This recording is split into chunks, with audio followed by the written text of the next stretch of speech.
The novel is about Jimmy Baker, who, uh, 13 years before the novel begins, he's playing minor league hockey, and he almost killed a guy in a fight, and he walked away. That that was it. That was the end of his hockey career. He went back to his hometown of Bitterfrost, little town in northern Michigan, fictional town. And now it's 13 years later. He's lost his family. He doesn't have much of a livelihood. He's alone, and he's the Zamboni driver for the Ice Kings. See, the Ice Kings. Um, and in this little town, and he encounters a couple of downstate Detroit area guys who were had too much to drink. They're in Jimmy's bar. They're hassling a waitress. They're causing a ruckus. And Jimmy knows how to hurt people. He hasn't done it in many years, but he knows how, and he's got a switch. And so he gets into a little thing with these guys, and you don't know what happens. And then, well, when the book opens, he wakes up on the kitchen floor of his house, covered in blood. He doesn't know what the hell happened. And so, within a number of chapters, he's accused of the murder of one of those guys, and then later, another body shows up, and they've been beaten to death. And so, for help, Jimmy turns to Devin Payne, who is a friend. Her family owns the hockey team that plays at the rink where Jimmy's a Zamboni driver. So Jimmy's an employee of her mother. Devin's a defense lawyer. She's young, and Devin's a beauty. She's tough. She's impetuous. She's funny, and she doesn't know if Jimmy's guilty or not. She doesn't really want to know, you know. And that's and it's those two, and then the third is Garth Klimek, who's a detective. He's been there for 30 years. He's found a lot of evidence that points to Jimmy, but he has this thing he always tells himself: all we have right now is a dead body in the woods. Just relax, everybody. And of course, so there's the pursuit is of Jimmy, and it goes to trial, and the judge is Darlene Esper of the Starvation Lake books, and she's a pistol boy. I love Darlene. Um, and we find out what happens to Jimmy, who says every day is a penance because he feels bad for what he did to this guy. And where that comes from is more than 20 years ago in the NHL, these two guys got into it in the National Hockey League, and really nasty fight. One of them never played again. He was hurt so badly, spinal injuries.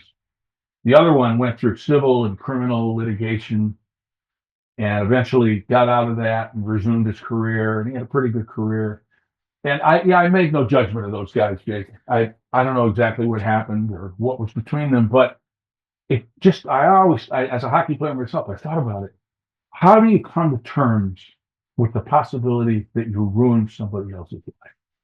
And that could be a car accident, a lot of things.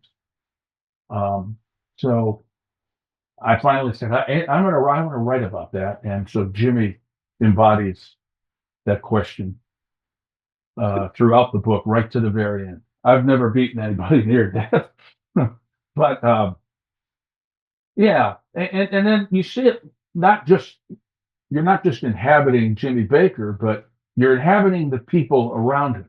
His older brother, Devin.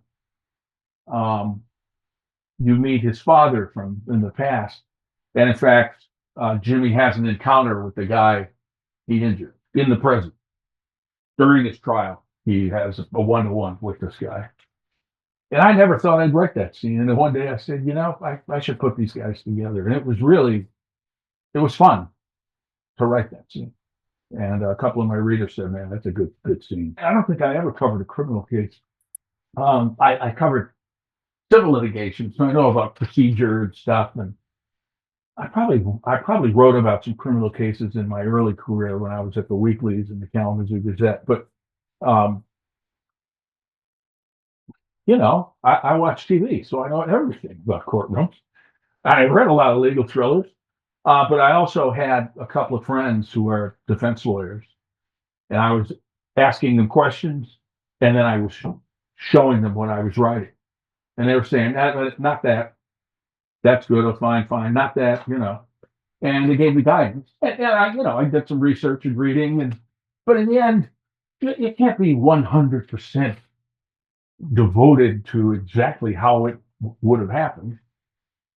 You've got to have some fun. There's got to be some tension. There's got to be some drama. And sometimes that requires turning up the fact switch a little bit. You know, it's fiction. There are no such things as lightsabers.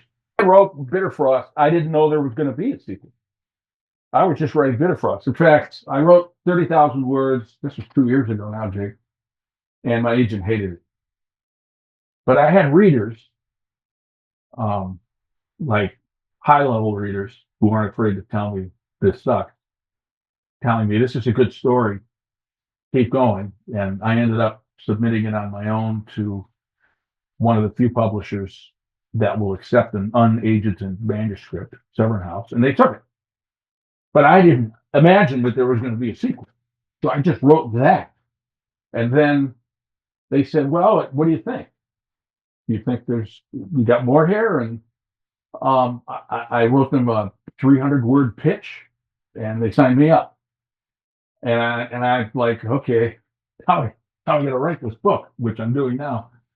But one of the main tensions that remains consistent is there's two families in Bitterfrost: the Paynes, Devon and her family, which own the rank, and the Dulaneys, Dulaney, who are a rougher crew, but also almost equally as wealthy.